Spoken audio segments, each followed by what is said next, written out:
आइए जानते हैं किस तरह से नील आर्मस्ट्रांग ने अपोलो 11 मिशन को अंजाम दिया था। कैसे एडविन ऑल्ड्रिन और नील आर्मस्ट्रांग वापस धरती पर लौट कर आए थे।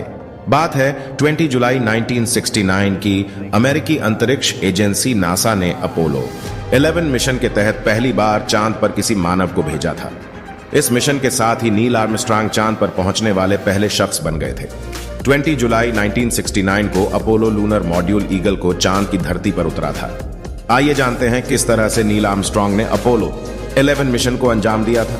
कैसे एडविन ऑल्ड्रिन और नील आर्मस्ट्रांग वापस धरती पर लौटकर आए थे। ये बात आधी सदी पहले की है। 16 जुलाई सुबह 9:32 के वक्त अमेरिका के आसमान पर बादलों का डेरा था। उसी वक्त अमेरिकी अंतरिक्ष यान अपोलो 11 ने सीधे चंद्रमा के लिए उड़ान भरी। 0.102 घंटे और 45 मिनट की उड़ान के बाद अपोलो 11 का लूनर मॉड्यूल ईगल चंद्रमा की सतह पर उतरा। उधर धरती पर करीब 4 लाख लोगों की टीम उस पहले इंसान को चांद पर कदम रखते हुए देखने को बेताब थी, जिसके लिए वे महीनों से मेहनत कर रहे थे। उधर चांद पर नील आर्मस्ट्रांग अब तक बेहद शांत थे, लेकिन जैसे ही उन्होंने अपने लूनर मॉड्यूल से बाहर निकलने के लिए पहला कदम बढ़ाया, उनके हृदय की गति 120 से 130 बीट्स प्रति मिनट पर पहुंच गई, जबकि आमतौर पर किसी वयस्क की हृदय गति 60 से 100 बीट्स प्रति मिनट होती है। उधर धरती पर मिशन की निगहबानी कर रही कोर टीम घबरा गई, लेकिन इससे बेपरवाह नील आर्मस्ट्रांग ने चांद की सतह पर पहला कदम रख दिया था।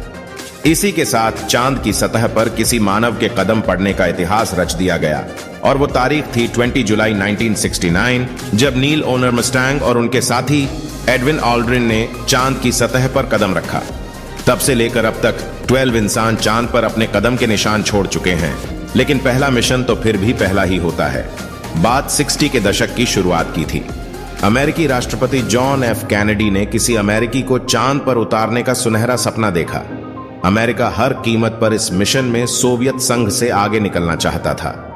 कैनेडी ने 1961 में कांग्रेस के सामने अपने संबोधन में कहा था कि मेरा मानना है कि अमेरिका को इस दशक के अंत से पहले मानव को चांद पर उतारने और फिर धरती पर सुरक्षित वापस लाने के लक्ष्य को हासिल कर लेना चाहिए। इसी के बाद नासा ने दुनिया के अलग अलग हिस्सों में टीमें बनाई और तैयारी शुरू कर दी। अमेरिका के इस मून मिशन को यूरोप और ऑस्ट्रेलिया के तकनीशियन और इंजीनियर, यूके की कंपनियां, स्थानीय तकनीशियनों वाले ट्रैकिंग स्टेशनों का सहयोग मिला। कुल मिलाकर यह ग्लोबल प्रोजेक्ट बन गया था। कांगो, नाइजीरिया, बरमूडा, एंटीगुआ और एसेंशन द्वीप में बने स्टेशन तथा टेक्सास के ह्यूस्टन से एक साथ पृथ्वी पर चंद्रमा के सतह के आसपास की 24 घंटे कवरेज दी जा रही थी। खुद अमेरिकी राष्ट्रपति निक्सन इसका लाइव प्रसारण अपने ओवल ऑफिस में देख रहे थे। इसके अलावा नासा ने करीब 6 साल तक कड़ी मेहनत करके लूनर मॉड्यूल तैयार किया। इसे नाम दिया गया ईगल। यह लूनर मॉड्यूल चांद की कक्षा में रॉकेट के जरिए पहुंचने के बाद चांद की सतह पर लैंड होना था। पूरी तैयारी में करीब 9 साल लग गए और फिर वो दिन आया जिसका इंतजार करीब करीब पूरी दुनिया कर रही थी। वो तारीख थी 16 जुलाई 1969। तब फ्लोरिडा से नासा के अंतरिक्ष यान अपोलो 11 ने चंद्रमा के लिए उड़ान भरी। इसमें 3 लोग commander Neil Armstrong, commander module pilot Michael Collins और लूनर मॉड्यूल पायलट एडविन आई ऑल्ड्रिन जूनियर सवार थे। इनमें से आर्मस्ट्रांग और एल्ड्रिन चांद की सतह पर उतर गए। वहीं कोलिंस अपोलो 11 में बैठकर चंद्रमा की कक्षा में चक्कर लगाते रहे। उधर लूनर मॉड्यूल जब नील और एल्ड्रिन को लेकर चंद्रमा की सतह पर पहुंचा, तो वो जगह निर्धारित स्थान से कुछ दूर थी, जिससे नील और उनके साथी थोड़े से घबरा गए। लेकिन धरती पर उन्हें मॉनिटर कर रही टीम ने कहा, आप सुरक्षित हैं, आप बाहर आ सकते हैं। जब एडविन ऑल्ड्रिन और नील आर्मस्ट्रांग बाहर निकले तो उन्होंने चंद्रमा पर बहुत सी तस्वीरें खींची। इनमें वो ऐतिहासिक तस्वीर भी शामिल है जो चांद पर उनके बूटों के निशान की है। नील अपने साथ अमेरिका का झंडा भी ले गए थे, जिसे दोनों ने मिलकर चंद्रमा की सतह पर गाड़ा। हालांकि इस दौरान गलती ये हो गई कि झंडा पूरा खुल नहीं पाया, जिसकी वजह से तस्वीरों में ऐसा लगता है कि झंडा चंद्रमा पर लहरा रहा है। चंद्रमा पर कदम रखने के तुरंत बाद नील आर्मस्ट्रांग ने कहा था कि यह इंसान का एक छोटा सा कदम है और मानवता की लंबी छलांग है, जबकि उनके साथी बज ऑल्ड्रिन ने तब कहा था, शानदार वीरानगी। इसके बाद दोनों ने चांद की सतह और मिट्टी के नमूने लिए। वे अपने साथ चांद की 21 किलोग्राम मिट्टी भी धरती पर लेकर आए थे। नील और एल्ड्रिन चांद की सतह पर 21 घंटे और 31 मिनट बिताए। उनके साथ चंद्रमा से लौटने के दौरान एक खौफनाक घटना भी घटी।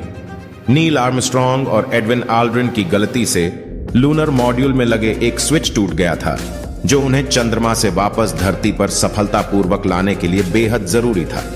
अगर यह स्विच काम नहीं करता तो दोनों यात्री हमेशा के लिए अंतरिक्ष में ही रह जाते।